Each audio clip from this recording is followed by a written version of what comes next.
الصلاة والسلام على من لا نبي بعده وعلى آله وصحبه أجمعين.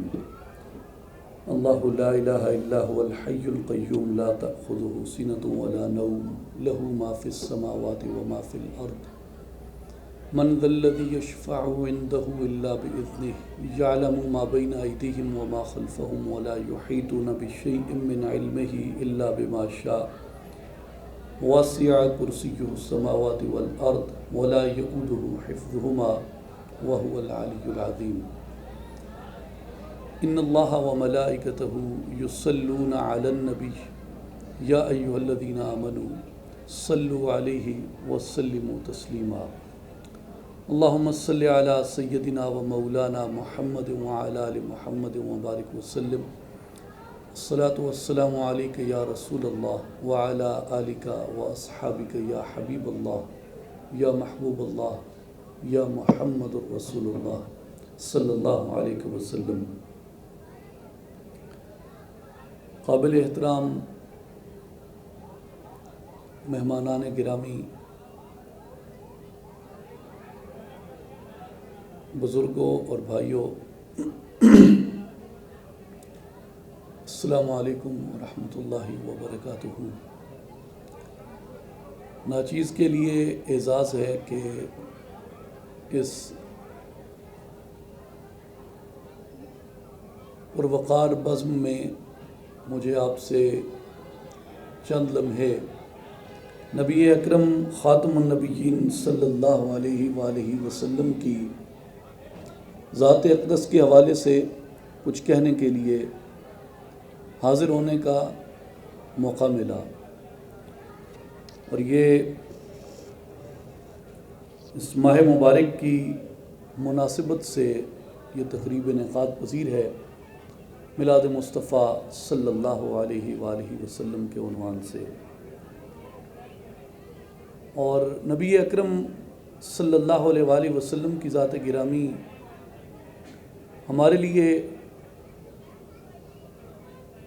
ایسا ایک تعلق ہے کہ شاید نہ ہمارے لفظ اس کا احاطہ کر سکتے ہیں، اور نہ خود ہمیں اندازہ ہے کہ اس ذات بابرکات سے ہم کس قدر محبت رکھتے ہیں. لیکن اگر اسے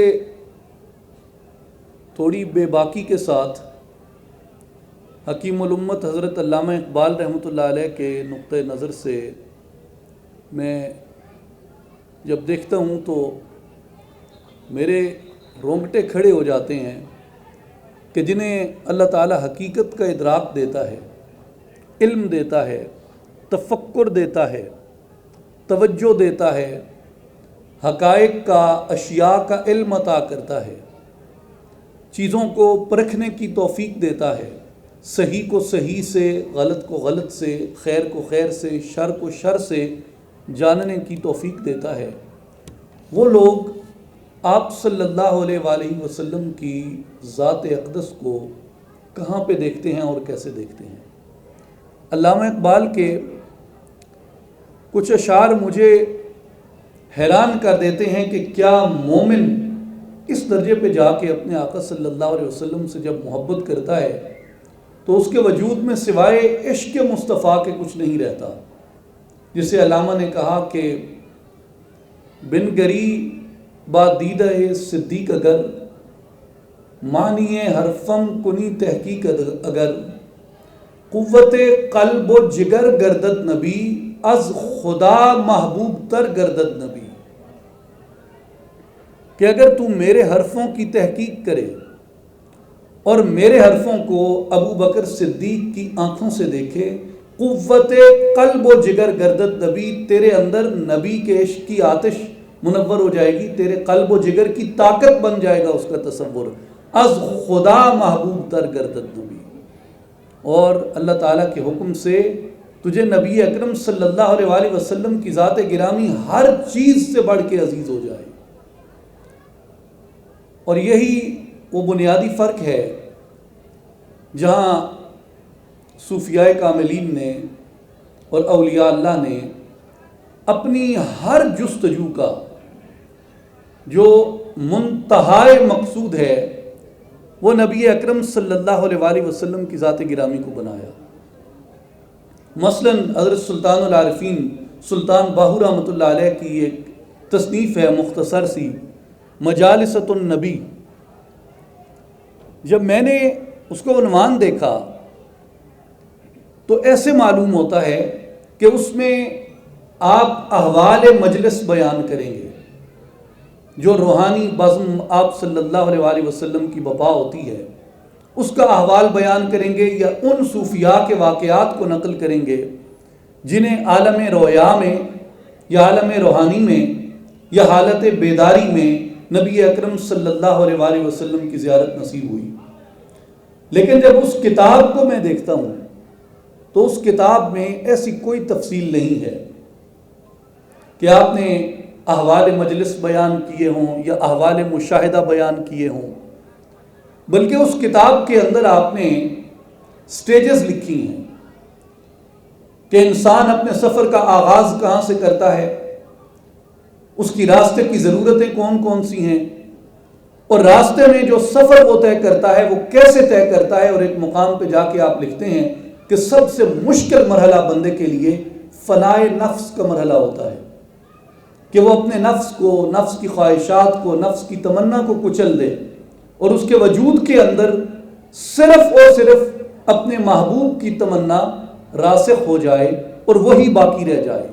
اور آپ فرماتے ہیں کہ اس درجے کو پانے والا اپنے آپ کو فنا فی اللہ کی منزل کے لیے تیار کرتا ہے، اور آپ فرماتے ہیں کہ جب وہ اس کے لیے اپنے آپ کو تیار کرتا ہے تو اس وقت وہ اس قابل ہوتا ہے کہ نبی اکرم صلی اللہ علیہ وآلہ وسلم کے چہرہ انور کی زیارت کر سکے۔ اور آگے آپ فرماتے ہیں کہ اس کے بعد جب وہ اس منزل سے گزر جاتا ہے اور وہ بقا کی طرف پیش قدمی کرتا ہے اور بقا باللہ کی منزل کو پاتا ہے، پھر وہ اس قابل ہوتا ہے کہ نبی اکرم صلی اللہ علیہ وآلہ وسلم کی مجلس کی دائمی حضوری حاصل کر سکے، کہ کسی بھی وقت اور لمحے میں آپ صلی اللہ علیہ وآلہ وسلم کی زیارت اور آپ صلی اللہ علیہ وآلہ وسلم کی مجلس سے محروم نہ رہے۔ تو اس سے میں نے یہ نتیجہ اخذ کیا، بلکہ وہ کتاب دیکھنے قابل ہے، بہت عظیم شاہکار آپ کی تصنیف مبارک ہے۔ آپ نے اس میں جو مقصود متعین کیا ہے کہ تم اگر فنا فی اللہ کی منزل چاہتے ہو تو کیوں چاہتے ہو، اگر بقا باللہ کی منزل چاہتے ہو تو کیوں چاہتے ہو، یعنی آپ کسی بھی راستے میں چلتے ہیں تو آپ کے پیش نظر اس کا کوئی مقصود ہوتا ہے۔ کوئی بھی ڈگری آپ حاصل کرتے ہیں یا تو آپ وہ اپنی ایکیڈیمک کیریئر کے لیے حاصل کرتے ہیں، یا آپ اپنے پروفیشنل کیریئر کے لیے حاصل کرتے ہیں، یا آپ کسی اور غرض سے حاصل کرتے ہیں۔ تو اسی طرح جب آپ اپنی اسپرچول جرنی شروع کرتے ہیں، اپنے روحانی سفر کا آغاز کرتے ہیں، تو آپ کے پیش نظر بنیادی چیز آپ کا مقصود ہے جو آپ کو لے کے چلتا ہے جہاں بھی آپ جاتے ہیں۔ اگر کسی کا اس راہ فقیری میں مقصود یہ ہے کہ میں فقیر بن جاؤں، پہلی چیز تو وہ ظاہر دکھاوے والے آتے ہیں کہ لوگ اسے کہیں کہ یہ واقعتاً بڑا صوفی ہے،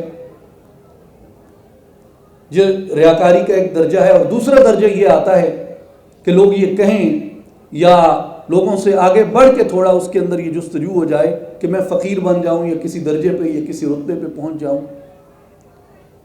اور تیسرا درجہ جو ہے وہ بے لوث ہے کہ اس کی طلب سوائے محبوب کے اور سوائے مطلوب کے کچھ نہیں ہوتی۔ تو جو خود ابھی تک اس چکر میں ہے کہ میں پیر بن جاؤں یا فقیر بن جاؤں یا مجھ سے کرامات کا ظہور ہونے لگے، حضرت سلطان العارفین رحمۃ اللہ علیہ فرماتے ہیں کہ ایسا طالب، ایسا شخص جو خود ابھی فقیری اس لیے لینا چاہتا ہے کہ میرے ہاتھ سے کرامتوں کا ظہور ہو، اس کا مطلب ہے کہ وہ ابھی تک خلق کی توجہ حاصل کرنے سے بے نیاز نہیں ہوا، تو وہ فقیر کامل کے رتبے پہ نہیں پہنچ سکتا۔ یہ مقصود ہے جو آپ کو لے کے چلتا ہے۔ تو آپ فرماتے ہیں کہ فنا فی اللہ اس لیے حاصل کرو، اس کا مقصود یہ ہے کہ تمہیں نبی اکرم صلی اللہ علیہ وآلہ وسلم کے چہرہ انور کی ایک بار زیارت نصیب ہو جائے، اور بقا باللہ کی منزل اس لیے حاصل کرو کہ تم نبی اکرم صلی اللہ علیہ وآلہ وسلم کی مجلس مبارک کی دائمی حضوری کو حاصل کر لو۔ تو یہ اپنا اپنا جستجو کا سفر ہے، آپ کس طرح سے حاصل کرتے ہیں۔ مثال کے طور پہ آپ دنیا کے اندر دیکھ لیں، یعنی ایک کیریئر اورینٹڈ بات میں کرتا ہوں، ایک شخص ہے جو کسی جگہ ملازمت کرتا ہے، اس کی ملازمت کا منتہائے مقصود کوئی بھی ہو، لیکن اس درمیان میں اس کی جو خواہش ہے وہ اپنے امیجیٹ باس کی یا اپنے سینئرز کی توجہ حاصل کرنا، ان کی خوشنودی حاصل کرنا ہے۔ یہی معاملہ ہمارا زندگی کے ہر شعبے میں ہے، یہی معاملہ ہمارا سیاست میں ہے، یہی معاملہ ہمارا سماج کے اندر ہے، یہی معاملہ ہمارا اپنی گھریلو ذاتی زندگی کے اندر ہوتا ہے، اور یہی معاملہ ہمارا دنیا داری کے بہت سے دیگر پہلوؤں میں ہوتا ہے کہ ہم کسی دوسرے کی رضا کے لیے، اس کی خوشنودی کے لیے، اس کی توجہ حاصل کرنے کے لیے کچھ نہ کچھ کرتے ہیں۔ لیکن قرآن مجید میں اللہ جل شانہ نے ہمیں یہ راستہ دکھایا کہ اللہ ورسولہ احق ان یرضوہ، کہ اللہ اور اس کا رسول صلی اللہ علیہ وآلہ وسلم اس بات کا زیادہ حق رکھتے ہیں کہ اس کی ایک رضا کو حاصل کیا جائے، بجائے اس کے کہ تم دنیا کے کسی شخص کی رضا کے پیچھے بھاگو۔ حقیقتاً اللہ اور اس کا رسول اس بات کا زیادہ حق رکھتے ہیں کہ تم ان کی رضا کو تلاش کرو، اس کی رضا کو تلاش کرو۔ اس میں ایک بڑا قابل ذکر نقطہ ہے جو مختلف علماء کرام نے بیان فرمایا، وہ یہ فرماتے ہیں کہ عربی زبان کا عمومی قاعدہ ہے، ہر بنیادی علم رکھنے والا بھی اس کو جانتا ہے، مبتدی بھی جانتا ہے، کہ اردو زبان میں دو ایکسپریشن ہیں، واحد اور جمع۔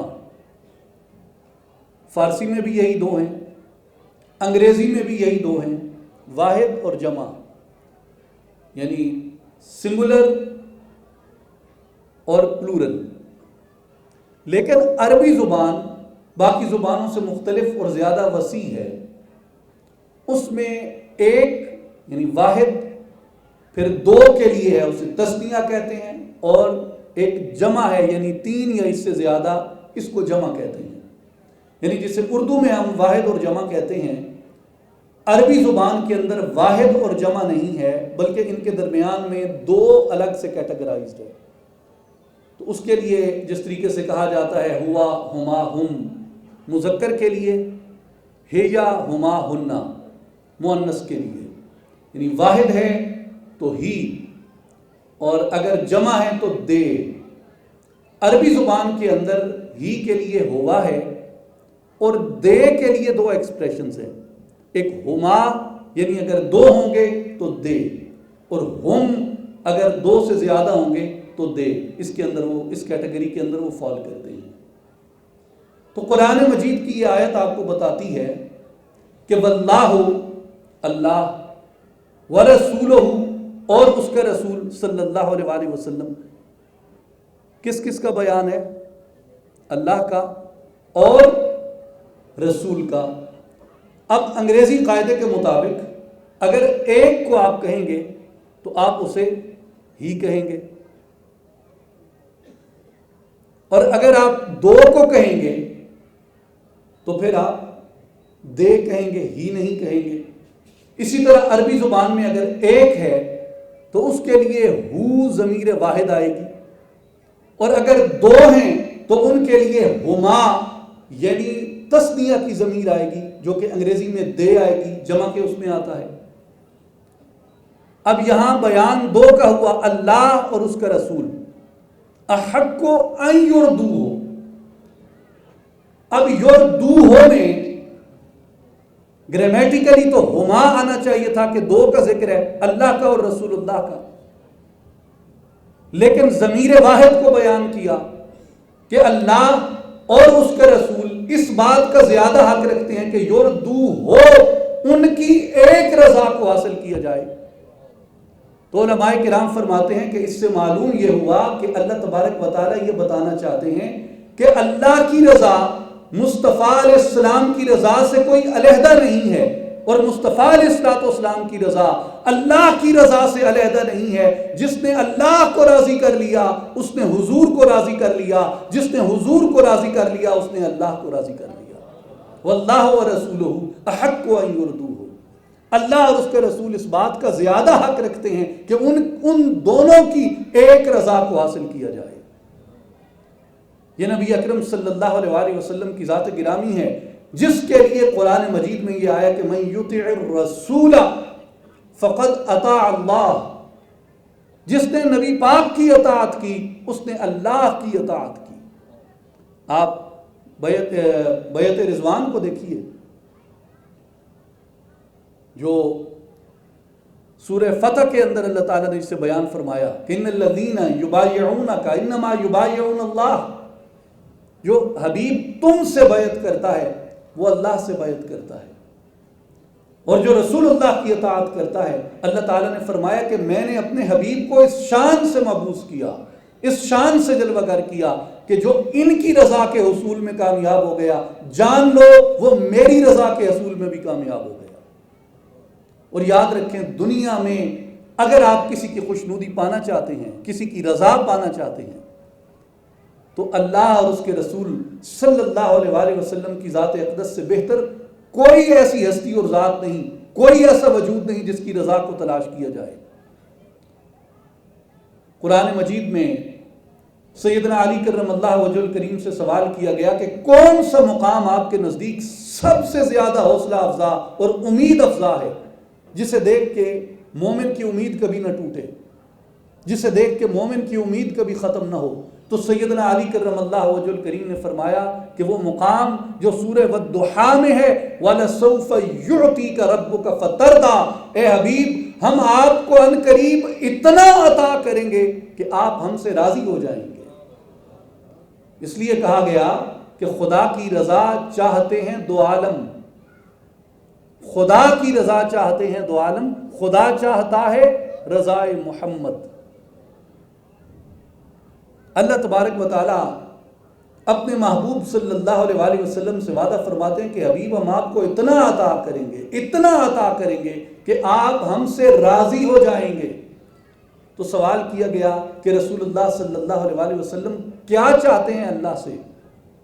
تو اس کا جواب یہ دیا گیا کہ نبی پاک علیہ السلام اللہ تعالیٰ سے اپنی امت کی بخشش چاہتے ہیں، اور سرکار علیہ السلام تب تک آپ اپنے اس درجہ اعلیٰ پہ جنت میں تشریف نہیں لے کے جائیں گے جب تک آپ اپنی امت کو بخشوا نہیں لیتے، تب تک آپ اپنا سر اقدس سجدے سے نہیں اٹھائیں گے اس کی بارگاہ سے۔ تو حضور صلی اللہ علیہ وسلم کی ذات گرامی وہ ذات گرامی ہے، اللہ تبارک و تعالیٰ جن کی رضا کی، اللہ تبارک و تعالیٰ جن کی رضا چاہتا ہے، جن کو راضی کرتا ہے۔ آپ تحویل قبلہ کا واقعہ دیکھیے، جس وقت قبلہ تبدیل ہوا، قَدْ نَرَا تَقَلُّبَ وَجْهِكَ فِي السَّمَاءِ، اے حبیب صلی اللہ علیہ وسلم آپ کا چہرہ بار بار آسمانوں میں اٹھتا ہوا ہم دیکھ رہے ہیں، آپ بار بار آسمان کی طرف دیکھتے ہیں، ہم آپ کا چہرہ آسمانوں میں آتا ہوا دیکھتے ہیں۔ فَلَنُوَلِّيَنَّكَ قِبْلَةً تَرْضَاهَا، آپ یہی چاہتے ہیں نا کہ آپ قبلہ تبدیل کر دیا جائے، تو آپ کو راضی کرنے کے لیے ضرور بضرور ہم قبلے کو تبدیل کر دیں گے۔ تو سرکار علیہ السلام کی رضا اللہ تبارک و تعالیٰ کو اتنی محبوب ہے، تو جہاں ہم جس کے بندے ہیں، ہم جس کے ساجد ہیں، ہم جس کے عابد ہیں، جو ہمارا معبود ہے، جو ہمارا مسجود ہے، وہ جس کی رضا چاہتا ہے، وہ جس کی طرف دیکھتا ہے، تو مومن کے لیے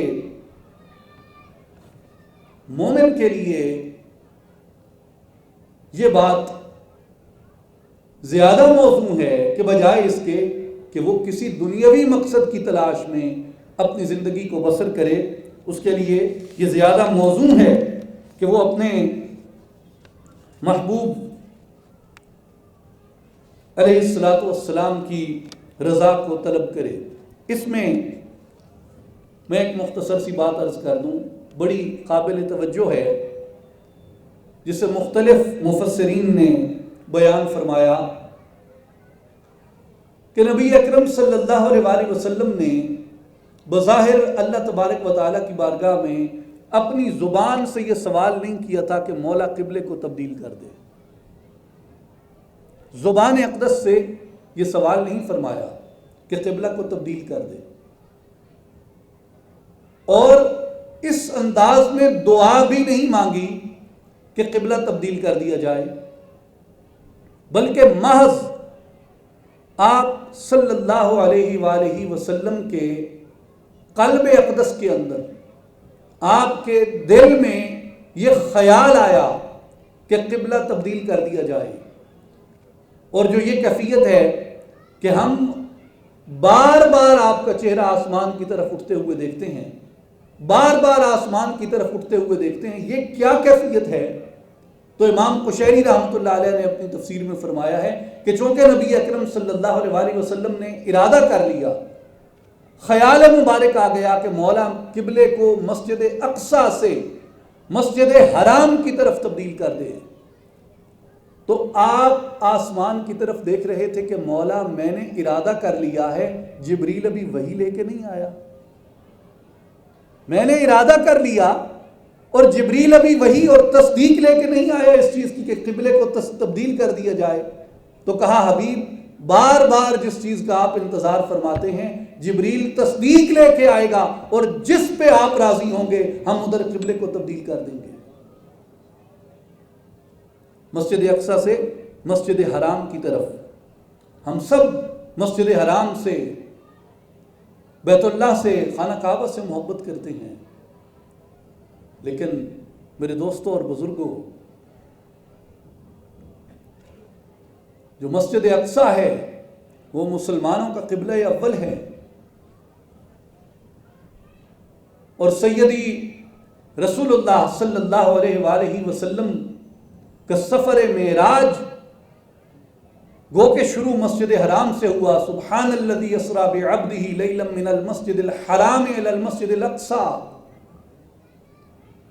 گو کہ شروع وہ مسجد حرام سے ہوا، لیکن آپ مسجد حرام سے مسجد اقصیٰ گئے، اور مسجد اقصیٰ وہ مقام ہے جہاں نبی پاک علیہ الصلوۃ والسلام نے انبیاء کی امامت کی، اور تمام انبیاء آپ کی اقتداء میں نماز پڑھتے ہیں، جہاں سے آپ کو امام الانبیاء کہتے ہیں۔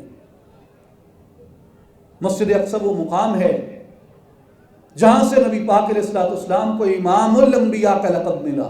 مسجد اقصیٰ وہ مقام ہے جہاں حضور صلی اللہ علیہ وآلہ وسلم کے اس سفر سعادت کا آغاز ہوا جو آپ کا خاصہ ہے معراج۔ اور یاد رکھیں، آپ کی تاریخ بھی بہت کچھ بتاتی ہے۔ دمشق فتح ہوا، حلب فتح ہوا، حمص فتح ہوا، امیر المومنین مدینہ منورہ کو چھوڑ کے کسی شہر کی چابیاں وصول کرنے نہیں گئے۔ نہامند فتح ہوا، یزد فتح ہوا، کسرا فتح ہوا، قیصر کو شکست ہوئی، بڑے بڑے عظیم الشان علاقے سلطنت اسلامیہ میں داخل ہوئے۔ امیر المومنین کسی دربار کی، کسی محل کی چابیاں، کسی قلعے کی چابیاں لینے کے لیے مدینہ منورہ سے نہیں گئے۔ تمام جو اموال تھے، تمام فتوحات تھیں، ان سب کی اور تمام ان قلعوں کی اور ریاستوں کی چابیاں مدینہ منورہ میں امیر المومنین کے پاس آتی رہی۔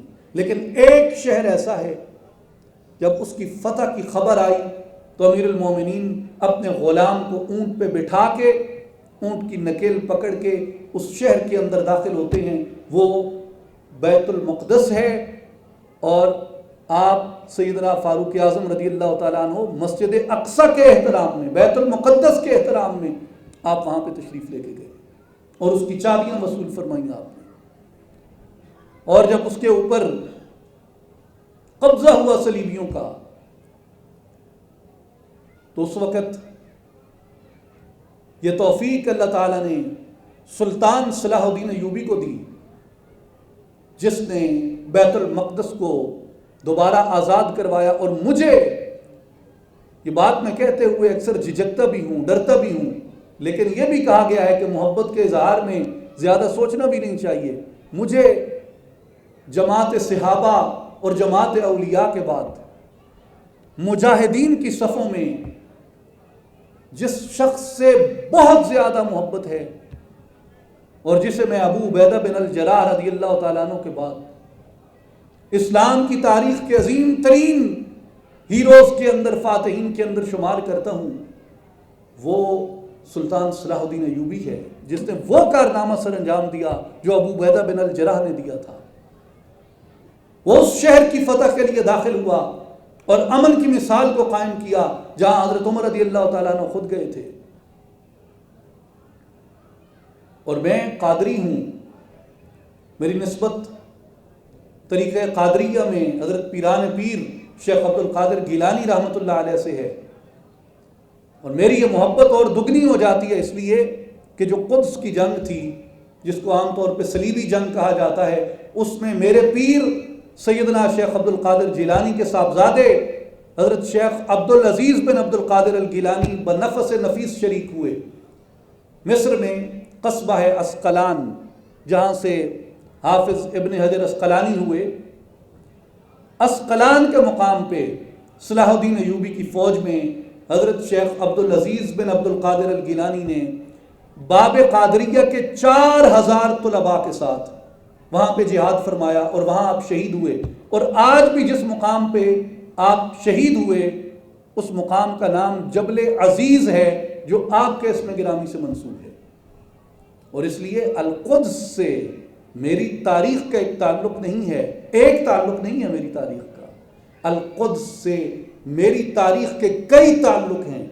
اس لیے نہ میں خود القدس کو بھولتا ہوں اور نہ القدس اپنے بچوں کو بھولنے دوں گا، اور نہ القدس اپنی اس تاریخ سے کبھی مٹنے دوں گا۔ یہ ہماری بدقسمتی ہوگی مسلمانوں کی جس دن یہ اپنے قبلہ اول کو بھول گئے، جس دن یہ اس سفر سعادت کے مقام آغاز کو بھول گئے جہاں سے نبی پاک علیہ الصلوۃ والسلام آپ نے عروج فرمایا اور آپ سدرۃ المنتہا کی طرف اور اس سے بھی آگے تشریف لے کے گئے۔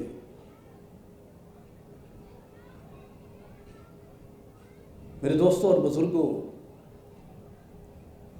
مسجد اقصیٰ ہمارے سینوں میں، ہمارے دلوں میں رہنی چاہیے۔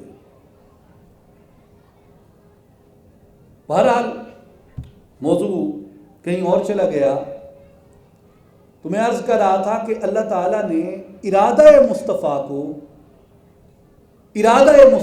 سرکار علیہ الصلوۃ والسلام کے ارادے کو اتنی پاکیزگی عطا فرمائی ہے کہ حضور کے دل میں ارادہ آ جائے، آپ زبان سے لفظ نہ کہیں، آپ اس کے لیے دعا نہ کریں، محض ارادہ فرما لیں، اللہ تبارک و تعالیٰ اس پہ بھی وہی فرماتے۔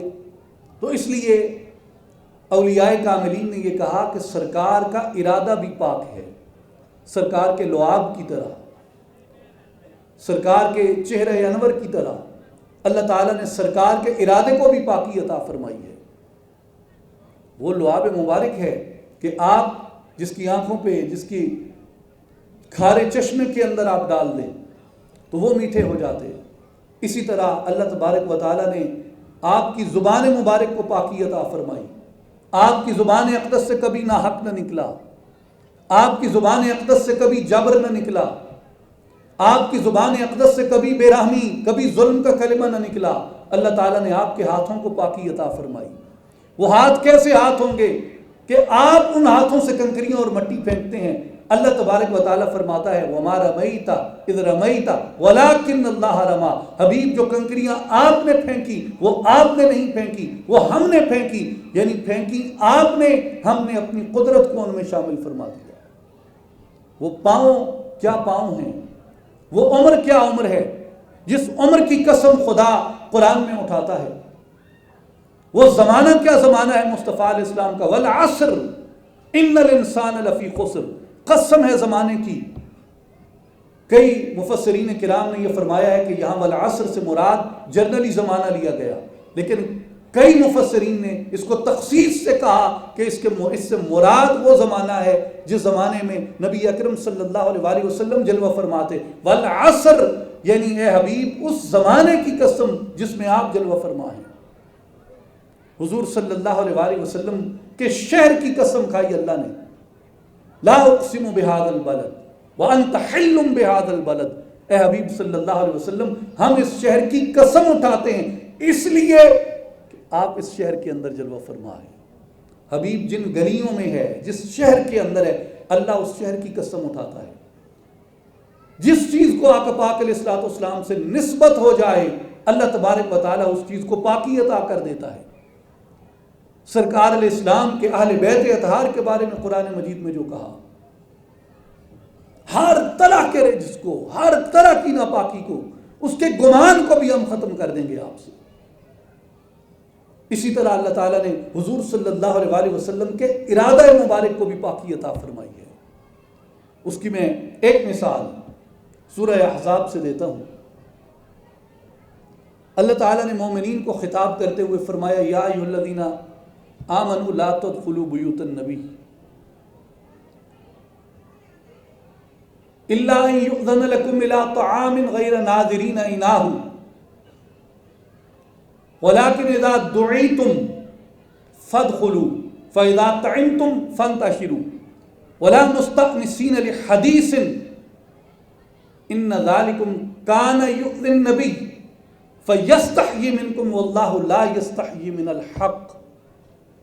فرمایا کہ اے ایمان والو، نبی علیہ الصلوۃ والسلام کے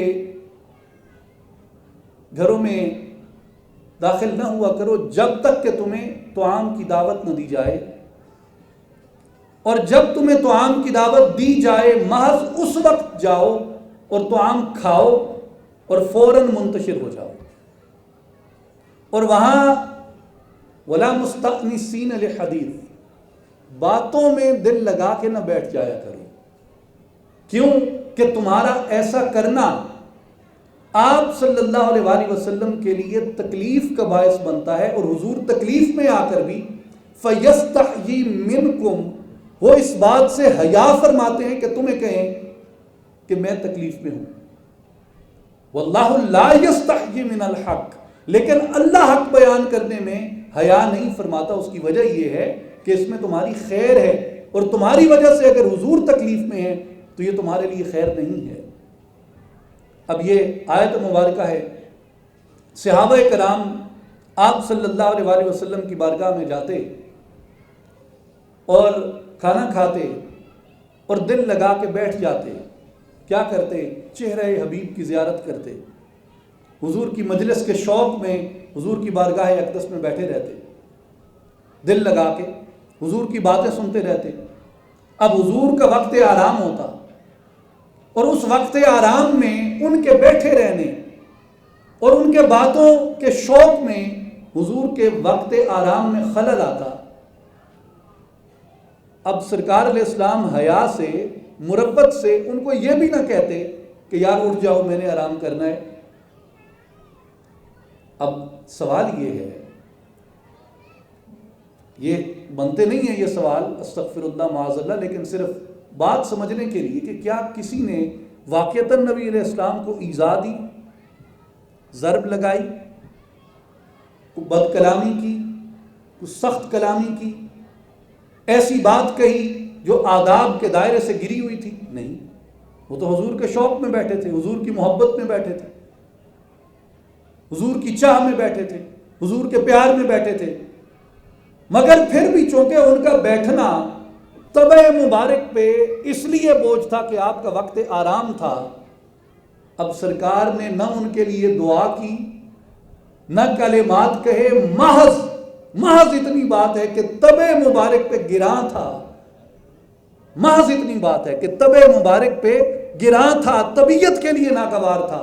اللہ تعالیٰ نے مومنین کو کہا کہ مومنوں، یہ بات میرا حبیب کہنے سے حیا فرماتا ہے، لیکن میں تمہیں بتا رہا ہوں کہ ان ذالکم کان یؤذی النبی، تمہارے ایسا کرنے سے نبی کو اذیت ہوتی ہے، تکلیف ہوتی ہے، تو بیٹھے نہ رہا کرو، اٹھ جایا کرو.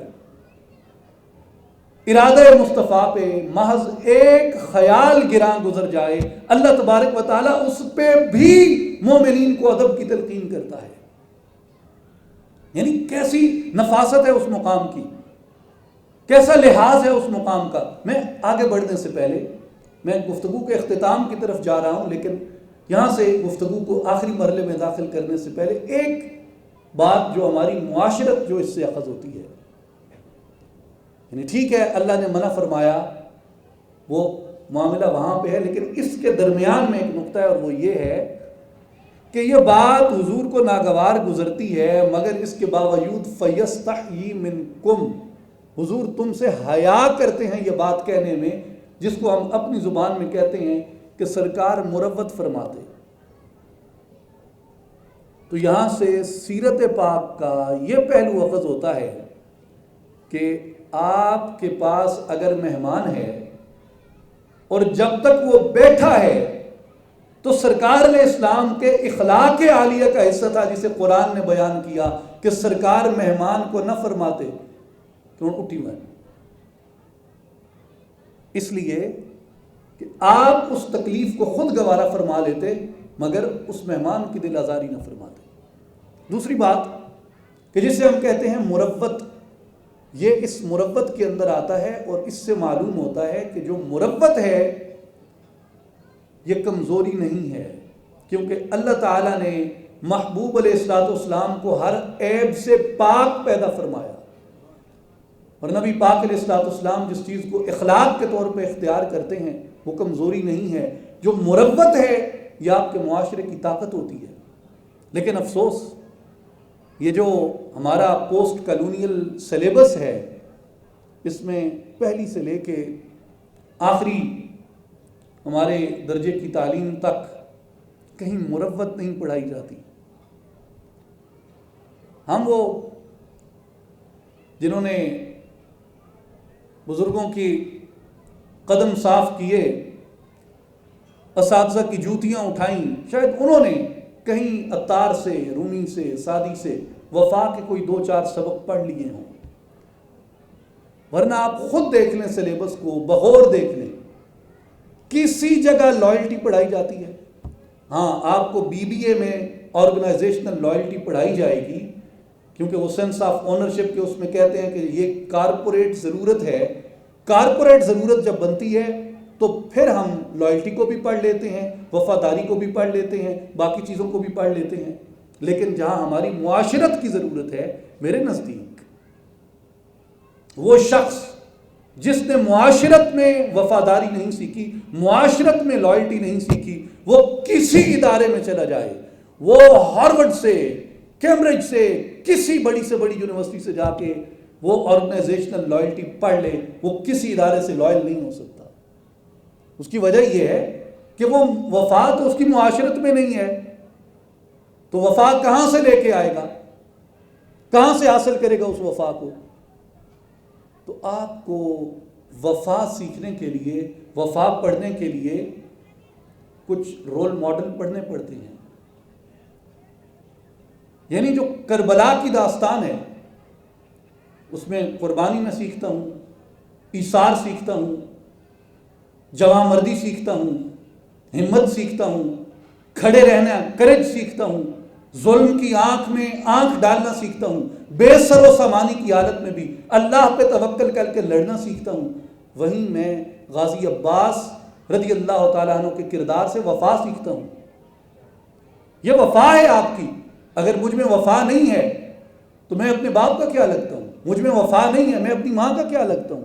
مجھ میں اگر وفا نہیں ہے میں اپنے بھائی کا کیا لگتا ہوں؟ مجھ میں اگر وفا نہیں ہے، کوئی شوہر ہے یا بیوی ہے، اس کا کیا تعلق ہے آپس میں؟ تو یہ وفا ہے، یہ لائلٹی ہے جو ان تمام تعلقات کو استوار کرتی ہے۔ یہ بنیادی قواعد تھے جو پوسٹ کالونیل سلیبس نے آپ سے چھینے، جس میں وفا کا درس ختم ہو گیا، مروت کا درس ختم ہو گیا، قناعت کا درس ختم ہو گیا، عدل کا درس ختم ہو گیا، سچ اور سچائی کا درس ختم ہو گیا، سخاوت کا درس ختم ہو گیا، رحم دلی کا درس ختم ہو گیا، معاملے کا، صلح جوئی کا درس ختم ہو گیا۔ تو اگر ہم کوئی احسان کر سکتے ہیں اپنے آپ سے اپنی آنے والی نسل سے یا اپنی جنریشن سے، وہ احسان یہ ہوگا کہ اگر ہمارے سرکاری نصاب کا یا ہمارے تعلیمی نصاب کا حصہ یہ نہیں ہے، کیا ہمارے گھر کی تربیت کا نصاب نہیں ہے؟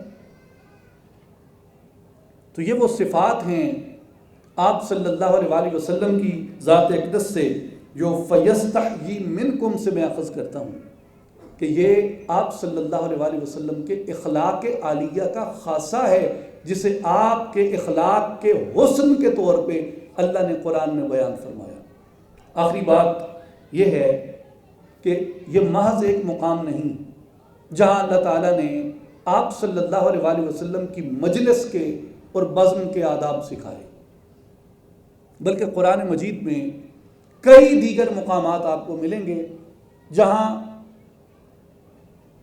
اللہ تبارک و تعالیٰ نے جس طرح اپنی بارگاہ میں حاضر ہونے کے آداب سکھائے ہیں، وَاذْكُرْ رَبَّكَ فِي نَفْسِكَ تَضَرُّعًا وَخِيفَةً وَدُونَ الْجَهْرِ مِنَ الْقَوْلِ، اللہ کا ذکر کرو خفیہ طریقے سے، گڑ گڑا کے، بغیر آواز نکالے۔ اللہ پاک نے اپنی اسی پاک کتاب میں قرآن مجید میں آپ صلی اللہ علیہ وآلہ وسلم کا ادب سکھایا کہ میرے حبیب سے کیسے مخاطب ہو۔ وَلَا تَجْهَرُوا لَهُ بِالْقَوْلِ كَجَهْرِ بَعْضِكُمْ لِبَعْضٍ أَن تَحْبَطَ أَعْمَالُكُمْ وَأَنْتُمْ لَا تَشْعُرُونَ۔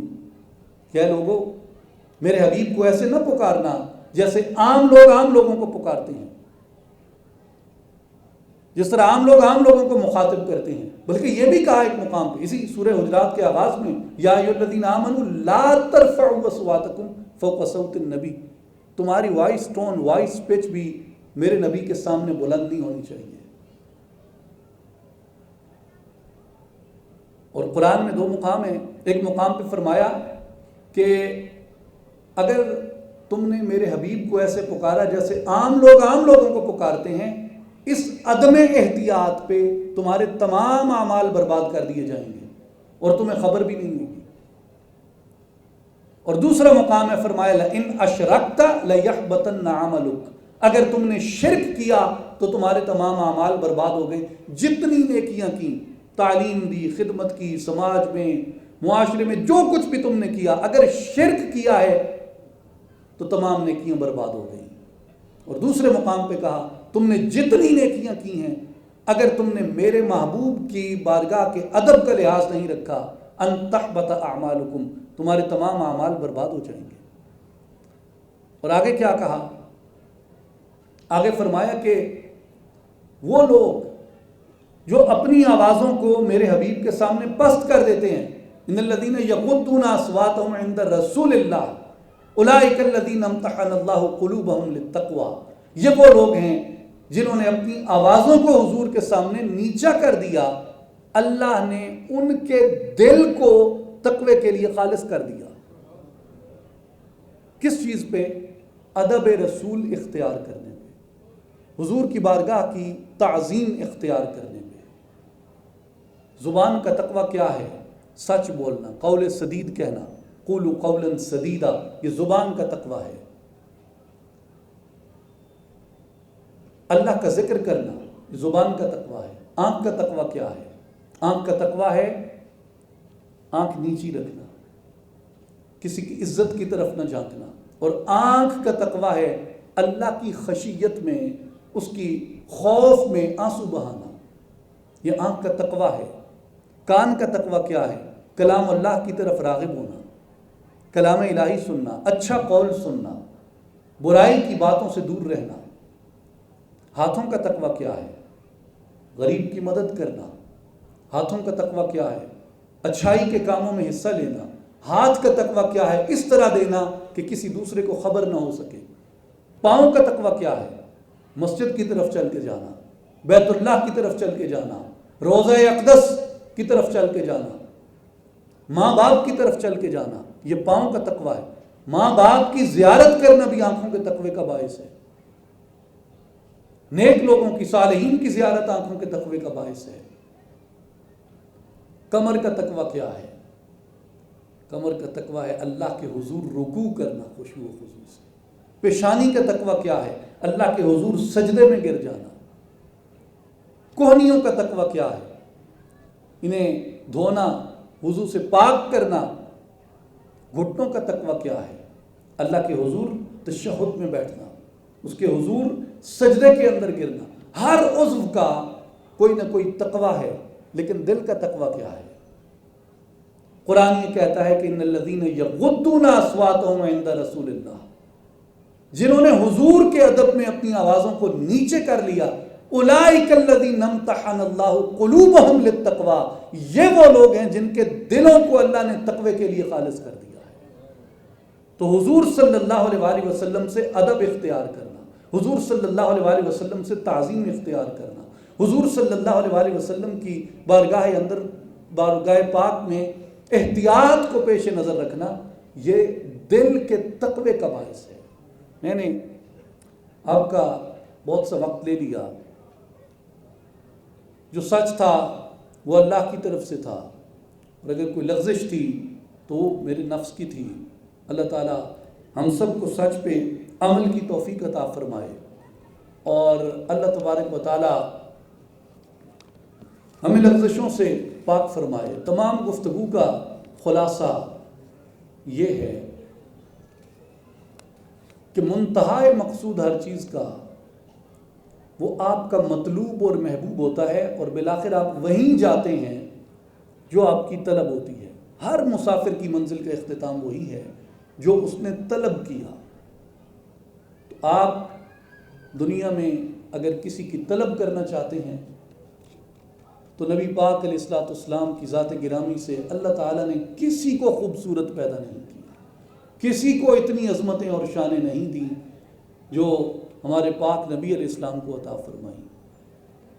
اگر آپ کسی سے محبت کرنا چاہتے ہیں تو حضور کی ذات اقدس اس لائق ہے کہ آپ سے محبت کی جائے، اور اگر آپ کسی کی رضا کے متلاشی ہیں، کسی کو خوش کرنا چاہتے ہیں، تو حضور کی رضا تلاش کیجیے۔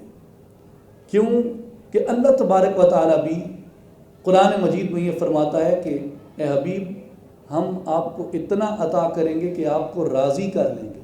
اور مومنین کو کہا کہ مومنوں، اللہ اور اس کے رسول سے زیادہ کوئی اس بات کا مستحق نہیں کہ ان کی خوشنودی اور رضا کو تلاش کیا جائے۔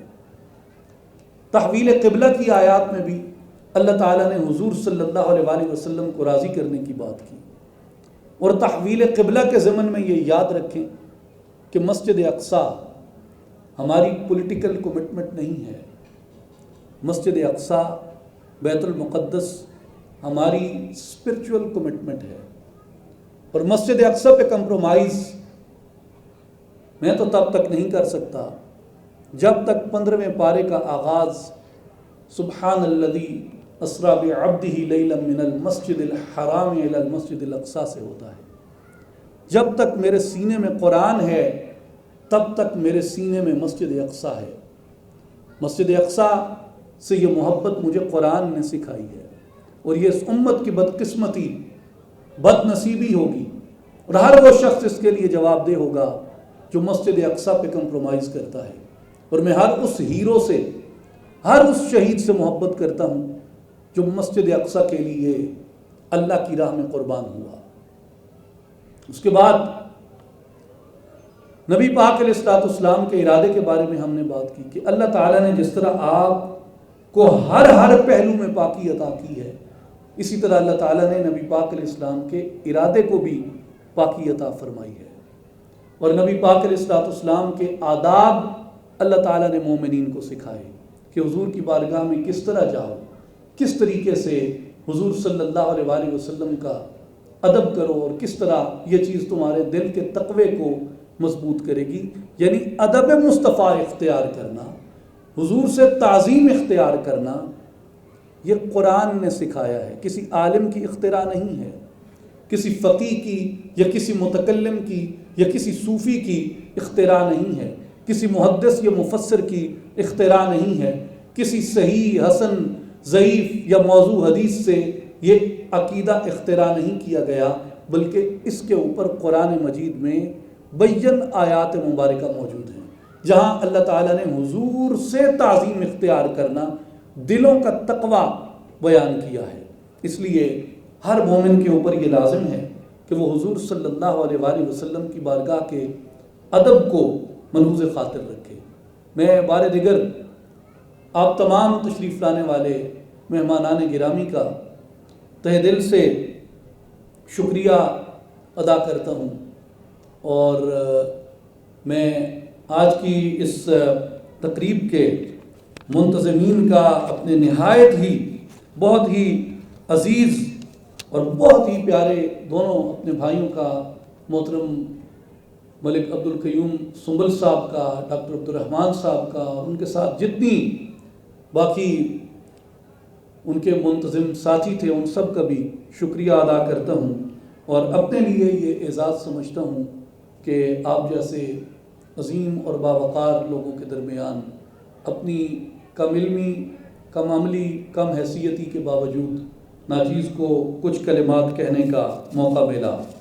میں ان اشعار کے ساتھ آپ سے اجازت چاہوں گا۔